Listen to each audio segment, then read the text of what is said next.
Olá pessoal, tudo bem com vocês? Quanto tempo, hein? Pois é, estamos aqui hoje, neste momento, para falarmos... Por que eu estou falando no plural sobre mim mesma? Não sei. Será que é porque eu estava assistindo coisas com reis e rainhas? Talvez. Mas, enfim. Eu estou aqui hoje para falar com vocês sobre as últimas leituras que eu fiz nos últimos meses. Como vocês talvez tenham percebido, eu fiquei uns 2 meses, mais ou menos um pouco mais de 2 meses sem aparecer por aqui. Eu já não aguento mais dizer que é porque eu não tenho tempo. Então eu não vou dizer que eu não tenho tempo, porém fiquem vocês sabendo que é porque eu não tenho tempo. Eu estou aí, né, naquele processo de vida atravancada com coisas. Então minha vida tá mais atravancada do que os livros de Anne Rice. E se vocês não entenderam a piadinha, não se preocupem, porque é uma piadinha própria. Então o que eu quero dizer é, eu não abandonei o canal, eu agradeço muito aos queridos, maravilhosos comentários de vocês, que alguns até sentiram minha falta, eu me senti muito querida. E eu fiquei muito feliz por isso, de saber que tem pessoas que sentem a falta deste pequeno canal, pequeno e humilde canal. E eu fiquei muito feliz em saber disso, né? É bom saber que vocês gostam de assistir, de ouvir o que eu falo e tal. Então, muito obrigada. Eu não abandonei o canal, não abandonarei. Só que a frequência tá complicada de manter, porque chega no final de semana eu estou só o pó da rabiola. Então, eu tenho lido muito, né? Tenho lido bastante, coisas boas, coisas mais ou menos também. E é sobre isso que eu vou falar hoje. Eu ia falar mais alguma coisa, mas eu esqueci. Espero que eu lembre ao longo do vídeo. Eu vou pegar os livros então para mostrar para vocês. Então, gente, peguei aqui. Uma das coisas... Eu espero que eu não tenha mostrado esses primeiros que eu vou mostrar agora no vídeo anterior. Porque, nossa, tá tendo uma mudança de luz ali. Eu espero que eu ainda esteja visível, né? Porque eu estou gravando à tarde. Acabei de chegar de um rolê. E como eu estava ligeiramente arrumada, eu pensei, vou fazer agora, porque senão eu não faço. Se eu me desarrumar, eu não vou voltar a me arrumar. Essa é a realidade. Então, estamos aqui fazendo o que dá pra fazer. Então, é o seguinte. O primeiro livro que eu vou mostrar pra vocês não é um livro, é um quadrinho, que é A Vida Secreta das Árvores, desse senhor aqui, Peter Wohlleben. Ele é um alemão, que eu saiba, se eu já não me esqueci, ele é um alemão. Ele é o engenheiro florestal mais famoso do mundo. E ele vai falar aqui em A Vida Secreta das Árvores, adivinhem, sobre árvores, né? Sobre os aspectos sociais, se é que se pode dizer assim. Ele fala, né, sobre os aspectos sociais das árvores, então eu vou falar também sobre a sociabilidade dessas coisas magníficas. Gente, não sei se vocês sabem, provavelmente eu já falei em algum vídeo, eu amo árvores. Eu sou uma daquelas pessoas que abraça árvores quando ninguém tá vendo. Eu realmente gosto demais de ver árvores, estar perto de árvores. Eu sinto aquela conexão, eu amo. E este livro aqui, né, esse gibi, na verdade, é um livro, e esse daqui é uma adaptação para os quadrinhos com desenhos de Fred Bernard e Benjamin Flau. Eu não sei exatamente se Fred Bernard é o cara que desenha e o Flau é o que pinta. Eu acho que são pessoas diferentes que fazem esse serviço, enfim. É muito bonito, assim, eu gostei bastante das ilustrações, né, da arte. Eu acho assim que eu esperava outra coisa, na real. Eu esperava que este daqui fosse uma espécie de... eu amo as árvores porque elas são altas, lindas, formosas, frondosas. Na verdade é um livro bem científico. Em todo caso, é muito interessante. Vai falar sobre o quanto árvores da cidade sofrem, o que eu fiquei com o coração partido, e como elas se ajudam. E obviamente não estamos aqui dizendo seres cientes, né? Estamos não no sentido de que existe um pequeno cérebro em cada árvore, porém eu acredito, e eu acho que esse senhor aqui também, que existe todo um cérebro imenso fazendo com que essas coisas, criaturas, seres magníficos sobrevivam e vivam aí em suas sociedades organizadas, entes. Entes e Entesposas. Será que as Entesposas vão ser encontradas algum dia? Não sei. Outro livro que eu li foi Baumgartner, do Paul Auster. É a primeira vez que eu me deparo com este senhor chamado Paul Auster e eu gostei bastante. Aqui vai falar sobre este homem que perdeu a esposa. E perdeu a esposa, no caso ela morreu. E ele vai rememorar a vida com ela, ele vai tentar sobreviver a ela, ele vai tentar voltar a viver, né? Mas aqui fala sobre esse processo de luto e vai falar sobre... Não é um livro linear, ele vai ser tomado aí pelas memórias, né? Ele vai ser ligado, conectado pelas memórias do Baumgartner, que é este... Ele era um professor de filosofia, né?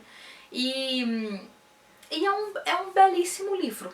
Ele tem um final aberto, bem aberto, que talvez irrite as pessoas, mas não me irrita. Eu confesso que eu não ligo para finais. Eu gosto muito do desenvolvimento das histórias no geral, então mesmo se o final for... eu sou uma leitora de Stephen King, gente. Tem muita gente que reclama dos finais dos livros de Stephen King e eu, assim, eu sobrevivo para contar e eu continuo sendo muito fã deste homem. Então, assim, finais estranhos, abertos, não me perturbam nem um pouco. Esse daqui é um final bem aberto, mas eu gostei bastante deste livro. Eu quero ler mais coisas de Paul Auster. Eu fui com calma com este autor, porque eu não sei porquê, honestamente. Eu tava pensando que talvez eu não fosse gostar muito dele. Talvez... Eu confundo ele com outro cara, na real, mas que eu não tô lembrada agora. Mas assim, nossa, gente, eu acho que eu fiquei 2 meses sem fazer vídeo e eu desaprendi a falar com vocês. Se vocês me desculpem, porque eu tô muito doida. Minha mente tá assim fazendo conexões estranhas. Mas, enfim, Baumgartner é muito bom. É um livro sobre luto, sobre amor, sobre memória, sobre como as pessoas se conectam umas às outras. É um bom livro. Não foi nada assim extraordinário também, né? Eu espero um pouco mais, mas talvez eu acho que esse é o último livro do Paul Auster antes dele falecer. Eu li também uma fofurinha chamada Book Love, que é um livrinho com tirinhas, com ilustraçõezinhas, falando sobre o nosso amor por livros, né, para pessoas assim que amam livros loucamente. Este é um livro para leitores que gostam de livros. Gente, acho que eu tô ficando muito escuro aqui. Eu sinto muito, tem uma imensa de uma nuvem aqui em cima entre o sol e eu. E por mais que eu goste da escuridão e das trevas, eu acho que seria melhor eu gravar com um pouco de sol. Então eu vou ter que abrir um pouco a cortina. Vocês esperem um minuto. Não vão a lugar algum, por favor. Eu já volto. Se a luz ficou diferente é porque eu abri a janela. Outro livro que eu li foi A Caixa Preta do Amos Oz, que é um escritor que eu gosto demais. Eu gosto muito desse autor. Porém, eu gosto mais dos livros teóricos, né? Dos livros teóricos dele. Então, da biografia, no caso de Amor e Trevas, que é um dos livros mais legais, bonitos e interessantes que eu já li. Tem Os Judeus e as Palavras, que eu gosto bastante. Tem Do Que É Feita a Maçã. Eu gosto muito da não ficção do Amos Oz. E da ficção, eu já li o Meu Michel, que eu achei um dos livros mais chatos da face da Terra, e eu confesso que eu estava meio assim. Daí eu ganhei esse livro da minha querida amiga Cícera, e eu comecei a ler, e eu gostei demais. Vai falar sobre esse casal que se separou, e existe uma estranha relação entre eles têm um filho, mas eles nunca mais se viram, assim, tipo, cada um seguiu o seu caminho, no caso, né? E esse professor, ele mora em um país e a esposa mora em outro, mas mesmo assim eles continuam, a mulher continua, manda cartas pra ele, são as cartas assim meio recriminatórias, né, tipo, onde você estava quando eu estava criando o seu filho, onde você estava quando não sei o que, e ela tem toda a razão, porque esse cara é meio lixo, mas ela também não é muito flor que se cheire, então honestamente é uma lavação de roupa suja esse livro aqui, e é muito legal. Fofoqueiros que somos, é um livro muito legal para fofoqueiros, porque aqui vai ter roupa suja, sabe? Vai ter um relacionamento de um casal que como qualquer relacionamento, eu espero que não todos os relacionamentos, mas porque meu Deus do céu, é muito drama, mas esse casal aqui eles precisam muito conversar sobre as coisas e, de certa forma, e eles não conversam, né? O que rolam são cartas, trocando acusações de um lado pro outro, cheias de uma certa tensão sexual muito doida entre esses dois. E mesmo a mulher já sendo casada com outro cara, o professor, mesmo eles estando separados há muito tempo, mas aparentemente não, segundo o livro, foi aqueles relacionamentos que ficam marcados na mente dessas pessoas, um daqueles relacionamentos marcantes, né? E vai falar sobre isso. E daí, em um determinado momento, eles vão se reencontrar, porque por conta de problemas com o filho, mas eles vão se reencontrar e daí vai ter todo um desdobramento. Também tem final aberto, tá? Mas eu gostei. Então, assim, talvez eu leia outras coisas ficcionais do Amos Oz, talvez não lerei, porque eu tenho livros dele aqui, e eu acho que ele é um autor que a gente simplesmente dá essas novas chances, né? Mesmo que a ficção não seja lá essas coisas. Outro livro que eu li foi o Sangue e Champanhe, A Vida de Robert Capa, do Alex Kershaw, que vai falar exatamente a biografia desse que foi um dos maiores fotógrafos de guerra de todos os tempos, que é o Robert Capa, esse indivíduo aqui. E aqui é interessante porque eu já li, a Susan Sontag tem um livro, que no livro dela sobre a fotografia, que o título é Sobre Fotografia, ela vai falar sobre Robert Capa. E ela vai falar também sobre as fotografias de guerra, fotografias feitas para impactar, e como essas fotografias, elas... em um momento em que se pensava que a fotografia trazia a realidade da coisa, ela vai colocar essa ideia em xeque, porque Robert Capa ele tem algumas polêmicas em torno de suas fotografias. Ele tem fotografias extremamente impactantes sobre a guerra, principalmente sobre a Guerra Espanhola, né? Inclusive aqui vai ter muito daquela galerinha ali da década do entre guerras, aquela galera, vai ter o Hemingway, aquele chato de galocha, sendo o machão Zé Graçola que ele é, né? Ai, cara, o Hemingway, eu tenho uma preguiça de Hemingway. Gente do céu, vocês não fazem ideia. Mas, lendo esse livro do Robert Capa, eu acabei ficando com vontade de ler alguns livros do Hemingway. E eu só tenho o Velho e o Mar, que honestamente eu não me conectei nem um pouco com aquele livro. Eu achei ele um porre.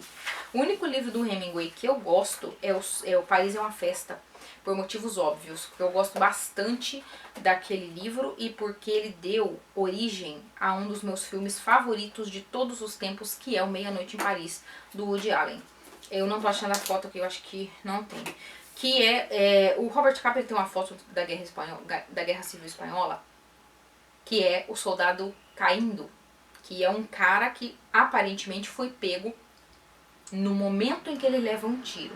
E daí tem uma série de polêmicas em relação a esta foto, dizendo que ela foi posada, né? Que na verdade o cara não estava levando tiro, que ele estaria vivo, que não sei o que, não sei o que.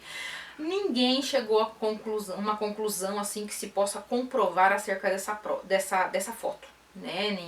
Não se sabe exatamente quem é esse homem, só que essa é apenas uma das polêmicas em que Robert Capa esteve envolvido com relação às suas fotografias, principalmente porque ele era aquele cara que se metia no meio de conflitos, pegava em armas e ia para frente da guerra. Ele esteve presente naquele desembarque na Normandia, né, em que os aliados finalmente começaram a reverter o ataque dos alemães. Então ele esteve presente em alguns dos maiores conflitos. Ele faleceu, se não me engano, na Guerra do Vietnã. Eu não sei exatamente, eu esqueci agora. Eu não achei aqui onde foi que ele morreu, se não me engano ele morreu na Indonésia, em um dos conflitos. Mas a vida dele é muito interessante. Ele nasceu na Hungria, ele era um judeu e ele nasceu ali no período em que o antissemitismo estava aumentando assim a passadas largas. Então, quando chega ali em 1930 e pouco, que o negócio já estava assando, ele foge, né, ele vai embora e vira um refugiado de guerra. E ele vai ele vai para os Estados Unidos, ele também fica ali vagando pela Europa, enfim, ele vai para onde os ventos o mandam. Ele vai começando a tirar suas fotos e ele vai vendendo essas fotos e vai ficando muito famoso, né? Vai ficando famoso em vida. Então ele é um cara que ficou famoso em vida com as suas fotos, com o seu trabalho. E ele nunca perde esse quê dessa figura. Ele tem toda uma aura em torno do Robert Capa, que é interessante, né? E aqui vai falar muito sobre isso. Esse autor, ele é meio... Eu não gostei muito da escrita dele. Ele é bem desrespeitoso com as mulheres. Assim, sabe aquele cara que ele descreve as mulheres como... São estereótipos atrás de estereótipos, falando sobre... Porque o Robert Capa era um grande mulherengo, né? Ele era um safadão de primeira linha, então ele namora com mulheres belíssimas, atrizes hollywoodianas como a Ingrid Bergman. Então ele tem um relacionamento até que longínquo, se é que dá pra se chamar de relacionamento que ele teve com a Ingrid Bergman. Aqui, por exemplo, ele tira fotos dela, essa aqui. E assim, segundo esse autor, todas as mulheres caíam de amores por esse fulano. E daí eu fico pensando, nossa cara, você é meio, né, é meio parcial demais, sabe? E todas as mulheres são interesseiras, todas as mulheres querem um pedaço do Robert Capa. E eu não tenho muita paciência pra isso, sabe? Essa visão meio assim, estereotipada e meio rasa demais sobre as coisas. Então, essa forma que ele tem de escrever os relacionamentos do Capa, por exemplo, me parece uma falta de rigor jornalístico, sabe? Quando ele tem uma parte, por exemplo, que ele vai se referir a uma mulher lá como a vulgar fulana de tal, mas ele não conheceu essa mulher, sabe? Tudo que ele tem são relatos sobre as relações dessa mulher com o Capa, e automaticamente ele é muito parcial, o que deixa o livro meio raso demais, ao mesmo tempo em que é uma escrita envolvente, porém rasa, né? Ele me parece aquele típico norte-americano que não pensa muito, que acha que a América do Sul fica na China, sabe? Mesmo sendo um jornalista, o que é um depressivo, na verdade, você pensar. Mas assim, é aquela pessoa que é o típico norte-americano, gente. Não dá pra dizer. É o típico norte-americano, parcial. Se o Robert Capa fosse norte-americano, seria ainda pior, eu imagino, né? Porque daí seria mais parcial ainda. Mas, não me entendam mal, eu gostei bastante desse livro, eu li bem rápido. Mas ao mesmo tempo que tem umas coisas assim que eu fiquei, nossa, sério? E daí ele vai falar aqui sobre os escritores que foram pra guerra, principalmente do Hemingway. O Robert Capa, ele não gostava nem um pouco do Steinbeck. O Steinbeck é um dos meus escritores favoritos, então... Só que eu concordo com ele que o Steinbeck... Nas palavras do Capa, tem muitas palavras do Capa aqui, né? Porque o Steinbeck e o Capa foram fazer uma viagem pra Rússia comunista, né? Na época, e daí eles ficaram, o Steinbeck, ele comprou totalmente o discurso marqueteiro da União Soviética, enquanto o Capa meio que ficou bem desconfiado com tudo aquilo, porque afinal de contas o roteiro de viagem que eles tiveram foi dado pelo governo e eles não podiam se afastar muito do que o governo permitia que eles vissem. Então tem toda aquela coisa, e disso aí, dessa viagem dos dois, surgiu um livro, né, escrito pelo Steinbeck e ilustrado, fotografado com fotografias do Capa, que saiu pela Kozak Naif, e eu gostaria de ter, mas ele tá caríssimo agora e eu não acho que vai ser republicado em algum momento. Mas é muito interessante ver o quanto esses dois grandes artistas do começo do século, eles realmente tinham estilos muito diferentes. O Steinbeck é aquele tipo de pessoa que ele se encantou pela ideologia e ele não soube criticar essa ideologia. Então, os livros dele, mesmo que ele esteja vendo a controvérsia, ainda assim as controvérsias estão claras e ainda assim ele não se refere a essas controvérsias, né? O Steinbeck tem muito disso e ele é muito criticado por isso também. Enfim, já falei demais ali do Capa. Mas é que eu gostei, apesar dos pesares, eu gostei desse livro. Eu li 2 livros do Stephen King sob o pseudônimo Richard Bachman. Eu gosto demais do Stephen King, vocês sabem, ele é um dos meus autores favoritos também. E eu tava com muita saudade do querido, então eu fui pegar A Longa Marcha e eu li também A Autoestrada e eu amei os dois. Eu também li A Vida de Chuck, porque é o conto que tá naquele livro Com Sangue, o livro de contos dele. E eu gostei bastante desses dois aqui, com especial atenção para A Longa Marcha. Gente, que livro interessante. Eu fiquei um bom tempo sem pegar esse livro. Eu comprei ele em julho, na verdade. Não faz muito tempo, não. Que eu tinha uma outra edição, mas esse aqui, a Autoestrada, eu comprei em 2019. Então tá desde 2019 aqui para ler. Mas assim, A Longa Marcha, eu não dava muito por ele não, sabe? Eu achei que ele fosse chato, porque eu falei, o que eu quero com um monte de gente andando pra todo lado? Ai, deve ser muito chato, né? Porque a história é a seguinte. Numa espécie de Estados Unidos distópico, tem um governo totalitário que faz uma espécie, eu tô falando uma espécie de jogos vorazes, só que os jogos vorazes, no caso, é colocar um bando de adolescentes, são 100 no total, para andar. Eles não podem parar de andar, eles não podem diminuir a marcha, eles têm que continuar. Se eles começarem, eles não podem dar a impressão de que estão ficando para trás, porque senão eles são mortos. Eles têm 3 avisos. No terceiro, meu filho, eles têm poucos segundos para continuar andando, senão ele morre. E a ideia é que o último a continuar andando é o vencedor e ele vai poder ter o que ele quiser da vida, ele vai poder escolher. Ele vai falar, quero isso para o resto da minha vida e ele terá. Então tem esses 100 jovens que estão aqui caminhando. E eu achei que fosse ser entediante, mas não é. Esses são muito interessantes. Tem o ponto de vista de um personagem, mas ele vai conhecendo esses outros garotos que estão andando com ele. Vai tendo uma série de reflexõezinhas acerca do motivo da pulsão de morte que os fez estar nesta longa marcha. E também fala sobre a perda de ilusões ideológicas, políticas, né? Porque temos uma figura aqui que é do major, do marechal, do capitão, sei lá o nome do homem, que ele é extremamente assim, ele é aquela figura que todo mundo quer ser, sabe? Ele é perigoso, ele é sinistro, ele é misterioso, ele é maravilhoso.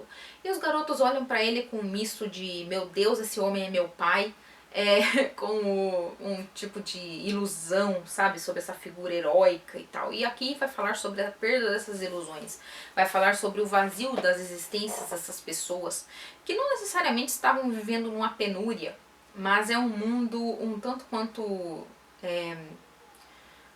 frio, quanto deprimente, né? Então eles se juntam a isso aqui e é televisionado, é um grande espetáculo para todo mundo, então é uma coisa esquisita. É como se fosse uma arena.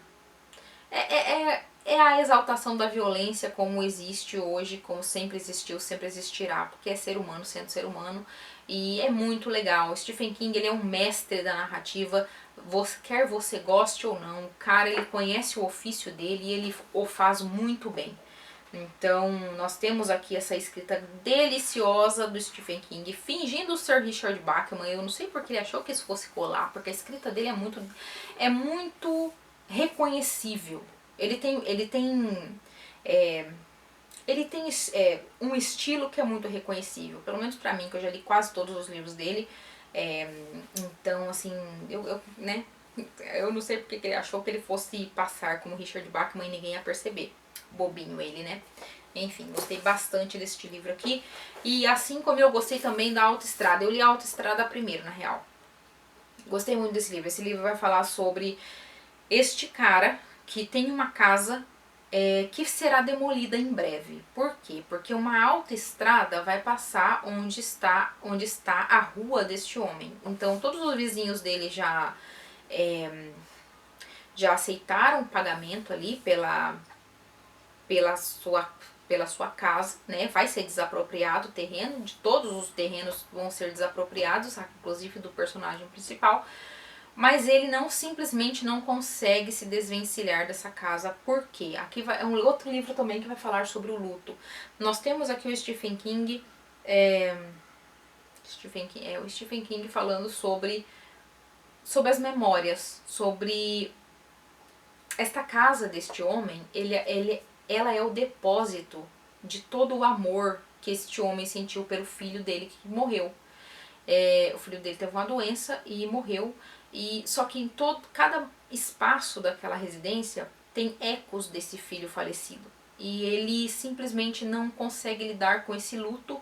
Ele tem um ódio imenso pelo fato de que todas as memórias dele, do filho e da vida dele em comum com a esposa e tal, vão desaparecer, vão ser destruídas.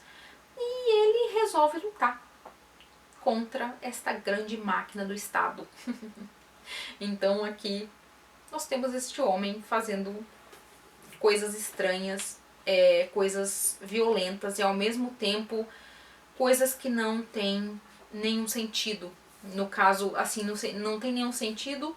Não tem nenhum sentido no sentido em que o Estado é uma máquina muito grande e imparável. Então as pessoas têm esta ilusão de liberdade e de que você pode fazer o que você quiser, né? Se você pagar seus impostos, não sei o quê, quando na verdade você não é ninguém frente à burocracia, frente a todas essas milhares de papeladas que interferem com a sua vida, com a sua rotina. É um livro muito legal mesmo. Stephen King é sensacional, gostamos dele por aqui. Outro livro que eu li também foi Os Elementais, do Michael McDowell, se não me engano. Teve um comentário de uma moça, se você estiver assistindo, muito obrigada pelo seu comentário, que você falou sobre uma série chamada Blackwater. E eu fui atrás desta série e eu não conectei o nome do cara ao livro que eu tinha aqui, que é Os Elementais. Ele tá emprestado agora, então não posso mostrar pra vocês. Mas é um livro da Dark Side Books. E eu procurei, eu gostei bastante da premissa da série Blackwater e eu não nem conectei o livro ao cara. Só que daí um dia eu estava aqui procurando um livro de terrorzinho pra eu me divertir e eu fui pegar Os Elementais. Eu tava ignorando ele porque eu pensei, ai cara, eu já quebrei tanta cara com o livro de terror do Dark Side, sabe? Porque tem umas histórias tão besta. E eu fiquei pensando, eu não sei se eu vou gostar disso, porque é lá no sul dos Estados Unidos, no sol. Eu não sei, eu queria uma história de terror mais tradicional, né? À noite, espíritos, demônios, enfim. E não é nada disso que tem nesse Os Elementais. E eu amei Os Elementais. Então, daí que eu terminei, que eu fui pesquisar o fulano, que eu descobri que ele era o mesmo autor de Blackwater, da série Blackwater. Eu até comprei. Cadê? Não sei. Tá em algum lugar o livro. Pera, achei. Achei, ó. É aqui, esse daqui. É muito bonitinho, tá? É Michael McDowell mesmo. Ele era amigo do Kingão, do Stephen King e da sua esposa Tabitha. Inclusive a Tabitha terminou um livro dele, ele faleceu, né? Ele faleceu em decorrência da AIDS. E nos anos 80, se não me engano, e eles eram amigos da família King. E a Tabitha terminou, a esposa do Stephen King, terminou um livro que ele tinha começado e não tinha terminado, enfim.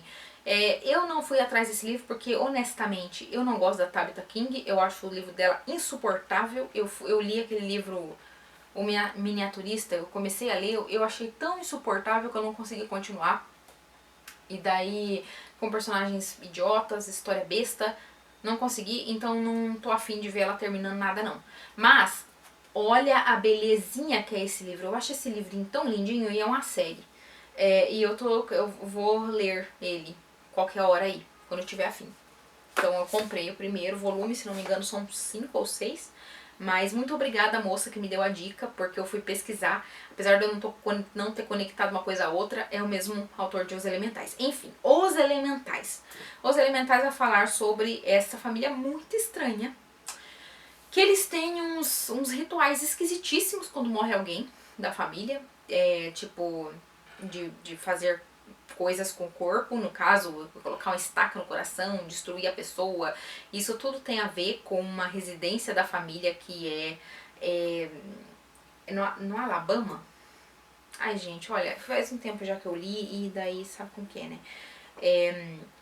Eu só sei que eles decidem, logo que a matriarca da família falece, e é um climão, assim, tipo, é aquelas famílias que as pessoas têm um monte de treta entre si.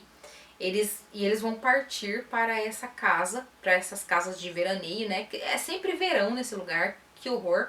E o sol tá sempre a pino e rachando a cabeça de todo mundo. E são casas que ficam numa ilha. Então eles vão passar um tempo lá nessa ilha depois da morte da matriarca.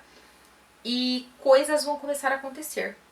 E eu fiquei surpresa porque, assim, requer muita capacidade narrativa do autor fazer com que uma ambientação no sol, a pino, aquele calor, tipo, mal se passa cenas à noite, não tem cenas à noite, né? Então a maioria das cenas são naquele calor horroroso, naquele sol.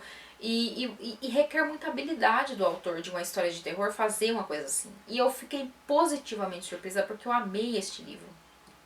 Então, vale muito a pena se vocês gostam aí de histórias de terror que sejam diferentes. E é meio diferente.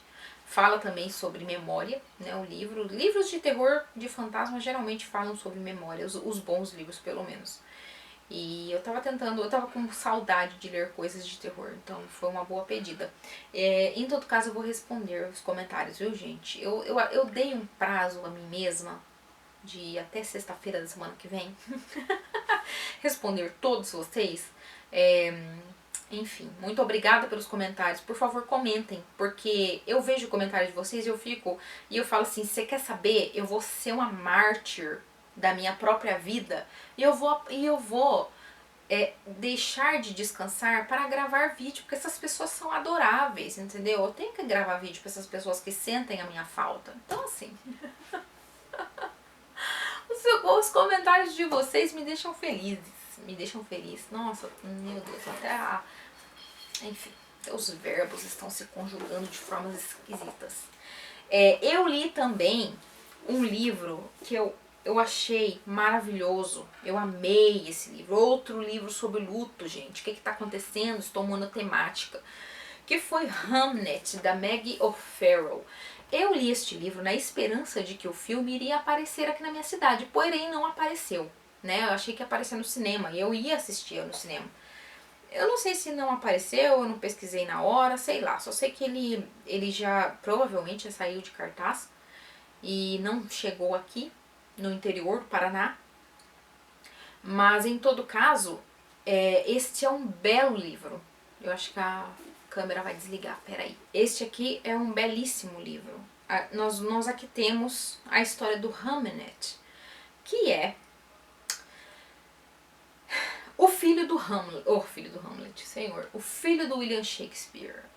Pouco se sabe sobre Shakespeare, as pessoas cortam um dobrado para descobrir sobre a vida deste homem, tem pouquíssimos documentos, ninguém sabe direito quem foi o Shakespeare, tem todo aquele babado lá de gente, será que ele existiu mesmo? Será que não foi o rei das catapimbas que escreveu todas essas peças e não sei o que lá? Não me interessa, eu acho que o Shakespeare existiu, eu vou escolher continuar acreditando no Shakespeare, tá? Enfim, I want to believe. E o Shakespeare é essa figura da qual ninguém sabe nada. Porém, sabe-se que ele teve 3 filhos e um deles morreu, que foi um fulaninho, um menininho, um garotinho chamado Hamlet. E Maggie O'Farrell vai partir desse pressuposto e vai aqui fazer das histórias mais bonitas. Uma história linda, sabe? Uma história muito bonita. Do ponto de vista da Agnes, que é a esposa do Shakespeare, o nome dele não é citado em nenhum momento. A gente não sabe, a gente deduz, obviamente a gente sabe que é o William Shakespeare, né? Que o autor do qual se fala neste livro é o Shakespeare, só que ele não tem nome aqui. Do ponto de vista, é um livro profundamente feminino. Eu achei interessante, eu tava muito numa vibe lendo coisas muito femininas, sabe? Tem alguns livros até que eu não tô mostrando aqui, né? Porque eram uns livros mais assim, né? Umas leituras, umas pesquisas mais pessoais. Então, não é nada demais, tá, gente? Não ficam pensando que é alguma coisa demais, não. É só, por exemplo, eu tava lendo um livro sobre menstruação. Eu li alguns livros sobre menstruação. Então, um deles, por exemplo, é um livro chamado Lua Vermelha. Muito bom, por sinal. Você aí que é mulher gosta de ler sobre esses assuntos e se educar sobre seu próprio corpo, fica aí a dica pra você.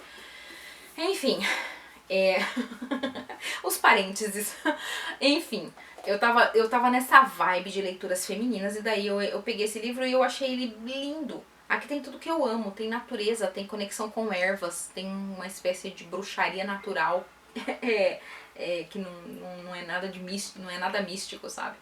E nós temos aqui todo esse processo da Agnes e do Shakespeare se apaixonando. Ela é a esquisitona da vila, é aquela fulana que tá sempre andando desgrenhada, descabelada, catando umas ervas por aí e fazendo uns preparados para as mulheres da vila. E o Shakespeare é esse cara, né, que ele detesta o pai dele, porque o pai dele é um bruto, safado, sem vergonha, que bate e é uma imundície em formato de homem. E o Shakespeare odeia o pai dele. E o pai dele ele faz luvas, né? Ele é um luveiro da cidade, do vilarejo ali. E o Shakespeare tem tudo para ser obrigado a seguir essa profissão do pai. Mas ele não quer. Ele não sabe exatamente ainda o que ele quer, mas ele desconfia, ele tem certeza absoluta que não é ser um luveiro. E ele é um professor, como ele é todo estudado, né? Porque a pessoa que sabia um beabá já era muito estudada nessa época, então ele sabe um latinzinho ali, então ele é o professor de uma família mais abastada. Logo, ele vai se encantar pela filha dessa família. E eles vão ter esse amor muito bonito, assim. Porém, Shakespeare, ele não quer aquela vida pequena de vilarejo, ele quer outra coisa, ele quer escrever, ele quer fazer suas peças, então ele vai para Londres. E nesse meio tempo, né, ele vai para Londres, vai deixar a mulher e os filhos, né, que vai contar toda essa história, tem uma ida e vinda no tempo, nós temos o presente da narrativa, e nós temos o passado, de quando Shakespeare conheceu a Agnes e tal, e tal, e tal, e tal, e tal, e coisa, e como eles vieram a se apaixonar e tal, e ele vai meio que abandonar, não abandonar, ele sempre volta, ele é uma pessoa muito amorosa, ele gosta bastante dos filhos. E ele sempre volta, mas ele vai deixar ali os filhos aos cuidados da mulher e tal. E vai ser esse livro, do ponto de vista da Agnes, uma história profundamente feminina. Ela vai falar sobre vai falar sobre a relação dela com essas crianças, o quanto ela protege, o quanto ela cuida, o quanto ela nutre. É um livro lindo, gente, é um livro lindo, sabe? Eu amei cada momento dessa história, eu li muito rápido. Ele é muito rápido para ser lido e, nossa, gostei demais. E é muito triste também, né? Porque o Hamlet, ele vai morrer, a gente já sabe isso. E o que se tem aqui nos últimos capítulos é o Shakespeare transformando a dor dele pela perda do Hamlet em arte, né? Transformando no Hamlet. Então é toda uma elucubração da Maggie O'Farrell acerca do quanto o luto pela perda do filho interferiu. Não temos documentos que comprovem isso, mas o quanto o luto pela perda dessa criança interferiu na feitura, na criação de uma das maiores peças de todos os tempos, se não a maior peça de todos os tempos, que é o Hamlet. E que belíssimo, porque nós vamos ter a Agnes ficando louca de ódio, possessa da vida com esse marido que a abandonou, né? Porque o Shakespeare não sabe lidar com o luto, ele não sabe o que fazer com aquela tristeza. E o que ele consegue fazer é transformar em arte. E ela não tem nada, ela só tem ela mesma com quem contar para vivenciar esse luto. E quando ela descobre que o filho dela está se transformando numa peça, ela vai ficar muito puta. Mas o último capítulo é uma das coisas mais bonitas que eu já li. Nossa, que livro lindo. Sério, gente, vale muito a pena se vocês gostam de Shakespeare. Se vocês não gostam também, porque o nome dele nem é citado aqui, mas toda uma construção narrativa que vai falar, né, sobre essa... Talvez tenha acontecido isso, talvez não. Não importa também se não aconteceu. Eu também li, uma das minhas últimas leituras foi o Hotel Termush, desse senhor aqui nórdico, Sven Holm. Nós temos aqui o mundo pós-apocalíptico.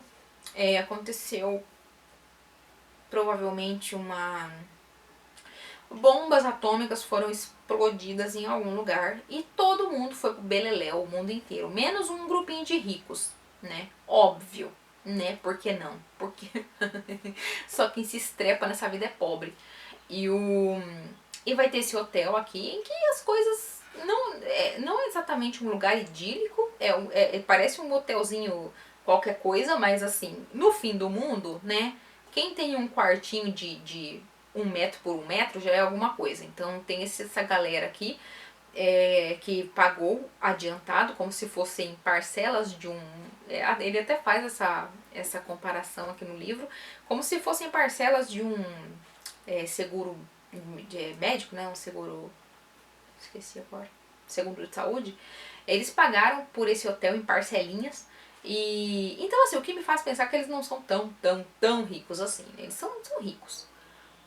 Pagaram em parcelas para o fim do mundo, entendeu? Qualquer coisa, se uma bomba atômica estourar aqui ou outra ali e todo mundo começar a derreter, pelo menos esses aqui vão ficar lá dentro de um hotel. É uma ideia meio capenga, porque a radiação se espalha pelo ar, mas eles estão fazendo o que eles podem. Então, nesse hotel, eles medem a temperatura do ar, sei lá. Se as partículas radioativas estão altas, se não estão. Se estão altas, eles mandam a galera pro subterrâneo. Se não, a galera pode subir e ficar lá sem fazer absolutamente nada no fim do mundo. Então, assim, é um livro bem rápido de ler, ainda bem. Porque se ele fosse um pouco mais longo, ele seria bem chato.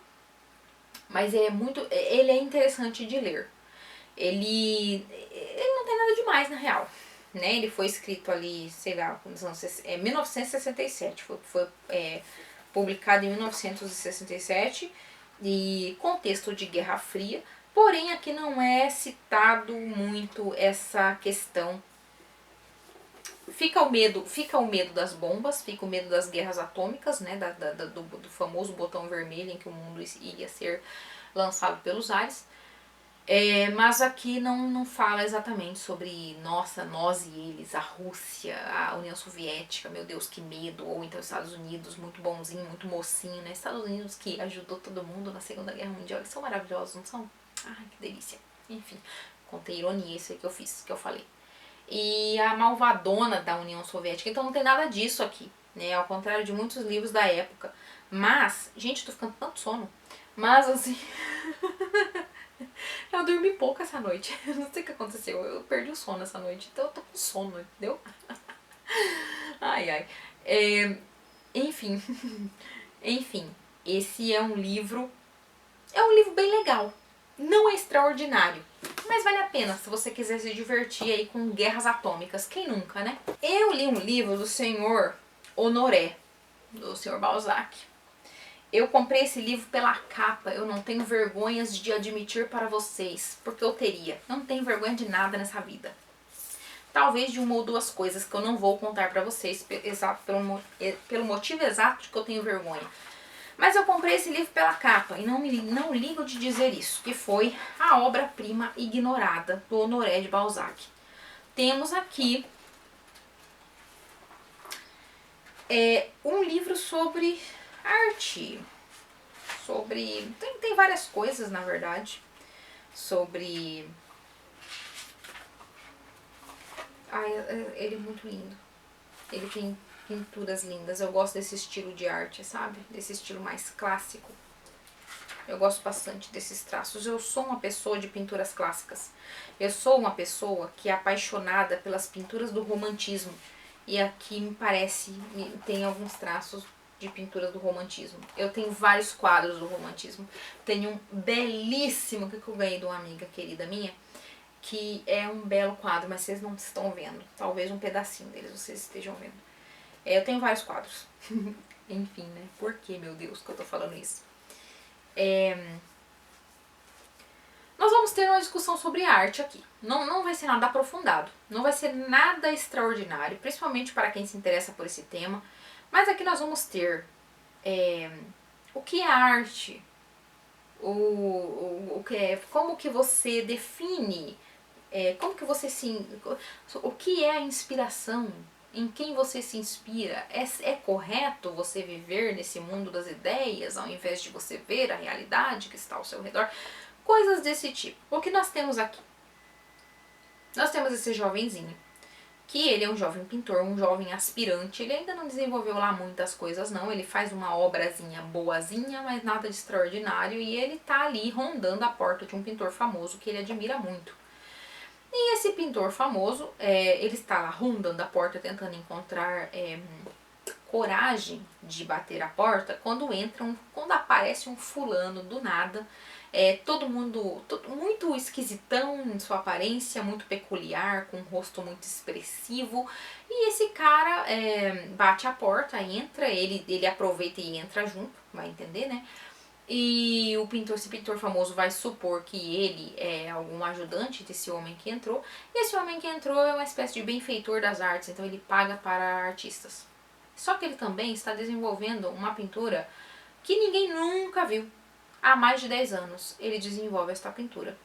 E esse garoto, esse rapaz e o pintor famoso ficam muito curiosos com essa pintura. E esse homem não, jamais vou mostrar a minha pintura, porque esta pintura é o amor da minha vida, porque eu dei a minha alma para pintá-la, porque faz 10 anos que não sei o que, ela é como a minha amante.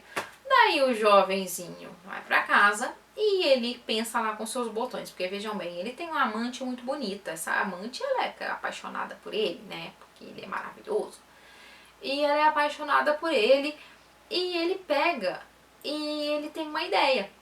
Ele fala que vai deixar o pintor lá, o cara esquisito, pintar a amante dele, né, se esse homem deixar ele ver a pintura. E vai ter toda uma discussão acerca da representação da arte, do real, da representação do real, da pessoa, da existência material, física da pessoa que é retratada, da situação aqui dessas mulheres que...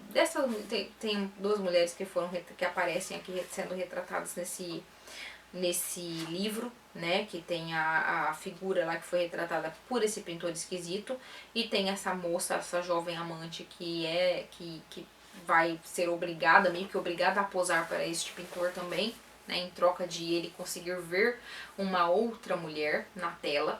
Então, o que é mais real para estes homens? A mulher em carne e osso ou aquela mulher que já não existe mais porque ela só existe na representação? Enfim, tem uma discussão aqui que também não se aprofunda porque é uma noveletinha, é um pouco mais do que um conto, é bem curto e não se aprofunda. Eu não vou dizer que eu gostei muito dessa história, eu achei meio meh, porque não me trouxe nada de novo. Ainda assim vale a pena porque é o Sr. Balzac, né? E ele escreve de um jeito gostoso, bonito, apreciável.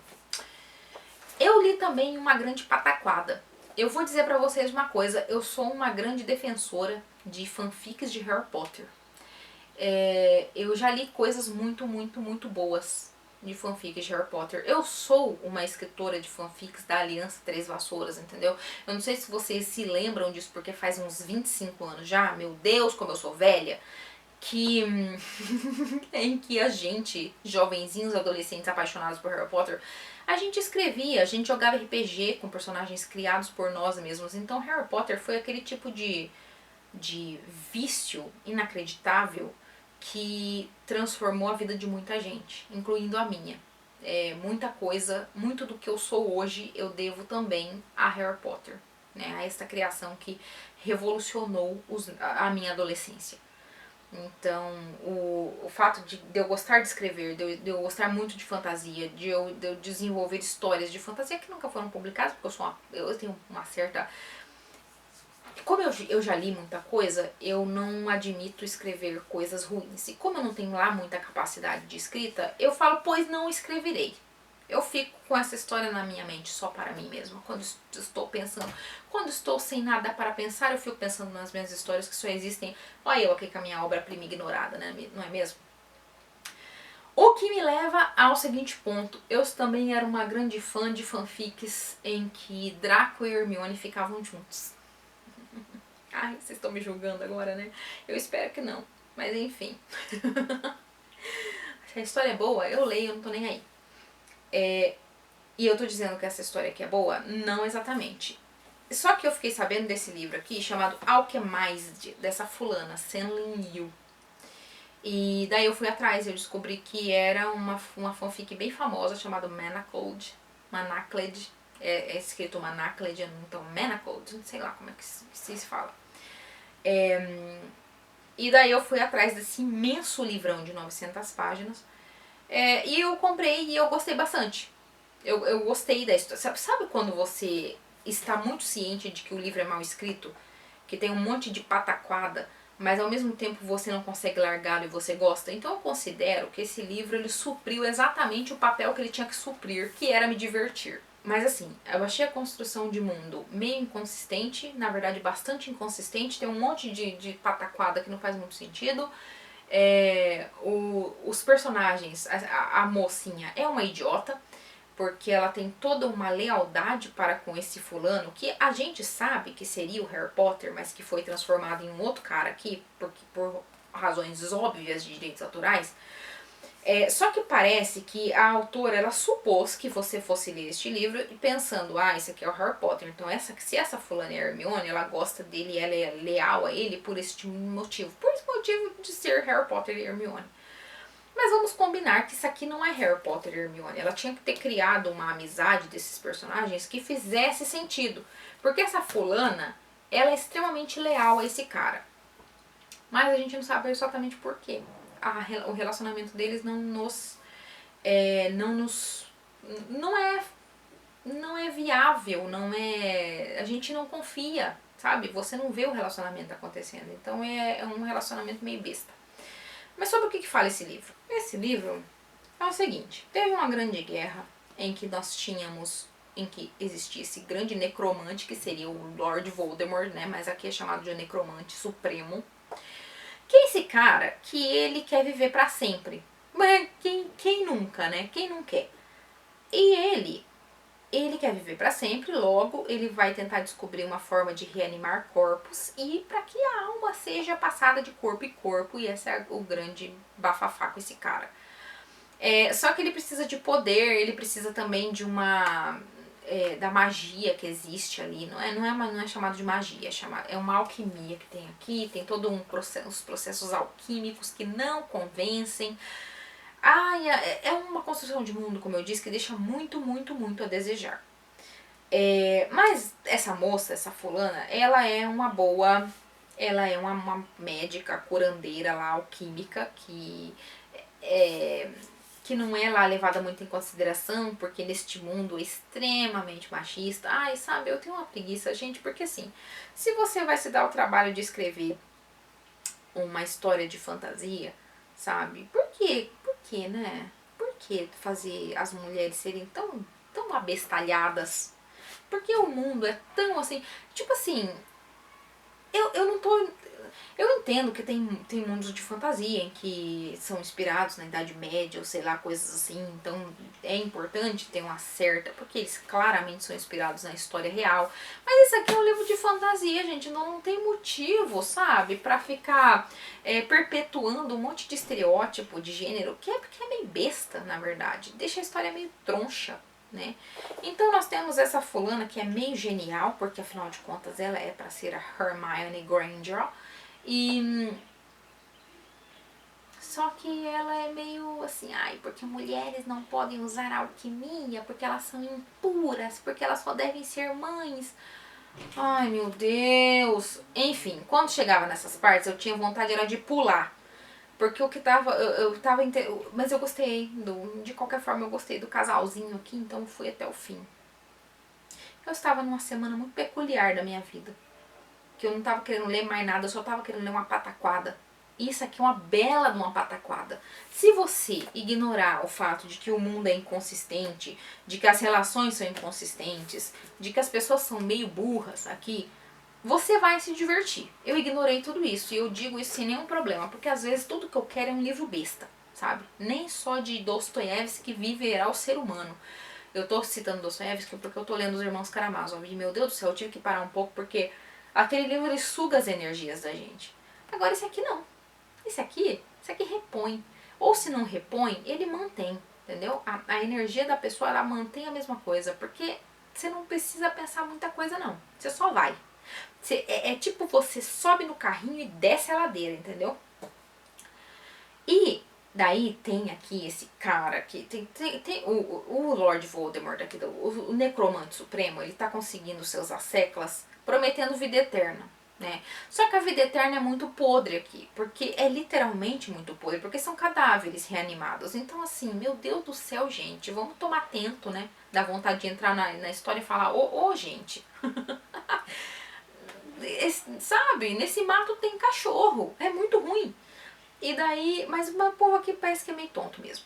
E daí tem esse cara que é o Alcaide.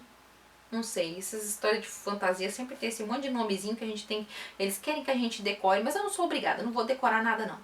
E que é parceiro Draco Malfoy. E, gente, eu já falei pra vocês, eu acabei de falar, eu gosto da ideia de Hermione e Draco Malfoy, porque eu, assim, é legal na história, entendeu? Poderia ter sido Rony. Eu sinto muito, mas eu sinto que o Rony vai entediar a Hermione em algum momento. Ai, enfim. O Rony, ele é que tipo de gente que eu acho que não tem muito assunto, né? E a Hermione é uma pessoa que tem muito assunto, eu acho. Então eu acho que o Draco seria melhor pra ela. Enfim, parêntese feito com as minhas tolices da adolescência, né? Que eu perdi um tempo bem grande da minha adolescência pensando nessas coisas muito profundas, muito importantes. Mas aqui estamos. E daí aqui tem esse cara que ele é um dos imortais lá, ou seja, ele foi reanimado pelo Necromante Supremo. E ele é muito mal, ele mata todo mundo, ele é aquele cara, ele tem bastante poder, tal. E aqui nós vamos ter todo um entreveiro, porque acabou a guerra, né? Começa no presente da narrativa, a moça que é pra ser Hermione, ela perdeu a memória, então ela não sabe quem ela é. Todas as memórias dela estão trancadíssimas lá dentro da mente dela e ninguém sabe quem ela é. Então ela vai ser dada pra esse Alcaide fulano de tal, que é parceiro do Draco Malfoy, pra ter sua mente reavivada, porque afinal de contas ele é maravilhoso, reavivando a mente das pessoas, descobrindo todos os seus segredos. Ele é fodão, entendeu? Ele é fodão, ele é a última colherinha de água no deserto. E daí é isso. É isso aí. E daí a gente vai descobrir ao longo da narrativa que eles já tiveram um relacionamento, blá blá blá, bli blá blá blá. E vai ter também toda uma política bem podrinha, ruinzinha, uma politiquinha, uma guerrinha. Então assim, resumindo, o resumo da ópera é o seguinte. Este é um livrãozinho pra você se divertir. E nada mais do que isso. Ele não é bem escrito, ele não é consistente, os personagens são imbecis só que é divertido. É isso, gente, sabe? Se você tá lendo um monte de livro cabeçudo e você quer simplesmente falar assim, ó, eu tô de saco cheio, quero ler uma bobeira, e você tiver a fim de lidar com 900 páginas, eu li em uma semana. Porque ele é bem rápido de ler. Poderia ter lido mais rapidamente se eu não tivesse que fazer coisas mundanas e esquisitas como trabalhar. Mas é isso, sabe? É isso aí. Agora eu vou mostrar dois. Eu tô lendo muita coisa. Muita coisa. Tanto que eu estou me sentindo. Eu acho que eu estou passando por uma certa ansiedade literária. E eu vou fechar todas as coisas que eu tô lendo, vou guardar nas estantes, eu vou ficar com 2 livros no máximo, porque tá me dando aquela cadeira de leituras que eu tô ali, ó, tá me dando um nervoso que vocês não fazem ideia. Mas atualmente eu estou lendo 2 livros. Eu parei todos os outros que eu estava lendo, eu dei uma pausa neles, não estou a fim de pegá-los de novo. Eu estava lendo A Casa de Folhas, mas eu não consigo me conectar com esse livro, por nada nesse mundo, acho que não é o momento ainda, então eu vou deixar ele de lado de novo. Eu tô achando chato aquele livro. E eu tava esperando muitas expectativas. Minhas expectativas estavam no tamanho de caminhões de expectativas que não se concretizaram. Porque eu tô achando chato o livro, chatérrimo. Então vou largar ele de novo. Quem sabe ano que vem, não é mesmo? Ano que vem tá logo aí. Como eu estava dizendo, eu estou lendo 2 livros. Um é uma releitura e o outro é um livro que me deu vontade de ler porque eu assisti aquele filme belíssimo chamado Perfect Days, do Wim Wenders.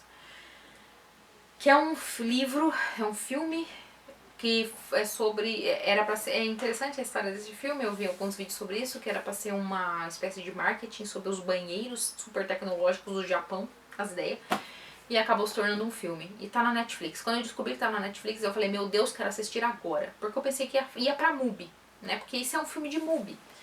Então, eu amei esse filme. Eu amei esse filme. A trilha sonora são músicas que eu amo. Os livros são livros que eu quero ler. Então, assim, eu amei. Ah, mas primeiro, tá. Eu ia mostrar a releitura, mas já que eu tô com essa falação sobre o filme, então eu vou mostrar o livro que eu quero ler por causa do filme, que é o Palmeiras Selvagens, do William Faulkner. Eu tava lendo nesse ano, eu tava relendo nesse ano Luz em Agosto. E eu também parei. Eu parei tudo que eu tava lendo, gente. Então, a Cadeira da Vergonha, logo ali. Eu tenho uns 25 livros ali. Tem 24 livros na Cadeira da Vergonha, pra vocês terem uma ideia. Eu acabei de cortar esse vídeo agora, eu acabei de fazer um corte para poder contar aqueles livros. São 24 livros que estão parados ali, eu tenho certeza que tem outros que eu comecei e parei. Então assim, estou sofrendo de uma certa ansiedade literária, não vou negar. Mas eu vou parar com essa safadeza e vou ficar só com esses dois. Então o livro que eu quero ler atualmente é o Palmeiras Selvagens, por conta do filme, porque é o primeiro livro que o querido do personagem... Gente, sério, é um filme tão lindo. Meu Deus do céu, que filme mais lindo aquele. Ele é tão terno, sabe? Ele te dá vontade de viver. É um filme maravilhoso. Se você tiver numa vida meio capenga, assiste esse filme. Ele tá na Netflix, eu acho ainda. Ainda que ele seja um filme MUBI. E o outro que é a releitura, eu estou lendo Frankenstein, porque eu estou com altas expectativas para o filme do Del Toro. Então eu estou relendo esse querido aqui. E eu tô gostando bastante, porque afinal de contas esse é um livro muito gostoso. Eu tô lendo nessa edição, eu tenho outra edição. Quando eu li pela primeira vez, eu li na edição da Dark Side Books. Mas eu tenho esse daqui que foi do Coleção Imaginário Gótico, que é uma coleção que eu amo de paixão, da editora Clepsidra. E uma... como que é? Da editora Clepsidra com a Etia Editorial. E eu tô gostando muito dessa edição. Essa edição é uma edição crítica, então vai ter 1 milhão de textos críticos acerca da obra. Vai ter as diferenças entre as várias edições de Frankenstein ao longo dos anos. Tem os poemas da Mary Shelley, tem peças inspiradas em Frankenstein. É uma edição completíssima. E tem belas imagens também. Enfim, estou lendo esses 2 livros. Gente, é isso, tá? Muito obrigada a vocês que chegaram até aqui. Eu sinto muito pela minha demora em fazer vídeos, mas realmente a situação não tá fácil pra mim. Tô reclamando? Sim, um pouco. Talvez. Eu estou meio cansada. Chega o fim do ano e você tá só o pó da rabiola, como eu já comentei. E só que eu tenho muitas esperanças de que o ano que vem seja muito melhor. Eu acho que vai ser. Estou trabalhando para isso. Em breve, eu acho que essa semana que vem, eu vou fazer um pequeno vídeo porque eu quero fazer um convite para vocês. Eu estou fazendo um certo... Eu tô com um certo projeto e eu quero que vocês vejam ele, pra ver se vocês gostam, entendeu? Se vocês gostarem, eu quero que vocês embarquem nessa comigo. Mas como eu estou fazendo a misteriosa, eu não vou falar nada. Então a gente se vê semana que vem, provavelmente, se der tudo certo, eu faço um videozinho aqui e daí vocês venham ver o que eu tenho preparado. E é isso, minha gente. Muito obrigada. E a vocês que continuam aqui perguntando sobre meu paradeiro, sobre minhas paragens. E estamos aqui. Estamos sobrevivendo. É isso. Muito obrigada e até a próxima. Tchau, tchau.